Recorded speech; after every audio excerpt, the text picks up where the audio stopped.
مولانا صاحب اللہ محمد خرم صاحب پوچھتے ہیں کیا قادیانیوں کے ساتھ کاروبار کرنا جائز ہے یا نہیں؟ اس کے بارے میں ذرا وضاحت۔ کاروبار تو ابھی نبی علیہ السلام نے کافروں کے ساتھ بھی کیے ہیں، کاروبار کا کوئی ڈر نہیں۔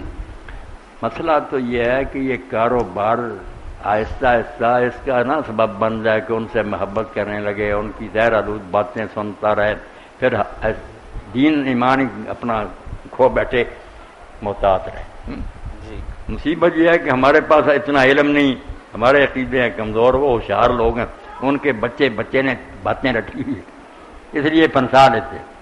یا تو پھر کسی عالم سے بھی ملتے رہو، پوچھتے رہو، ورنہ نا بدریا گر منافع بے شمار، اگر خواہی سلامت برکنار۔ شادی کہتے ہیں اگرچہ دریا میں بہت موتی ہیں کہ جاؤ گے ڈھیر لگ جائیں گے، مگر بچاؤ اسی میں ہے کہ کنارے پر رہو، ڈوب جانے کا بھی خطرہ ہے کہ موتی ڈھونڈے اندر موتی ہیں مگر خطرات بھی بڑے ہیں۔ تو کاروبار کی کوئی بات نہیں، مگر ایمان ضائع نہ ہو جائے اس کی بھی فکر رکھیں۔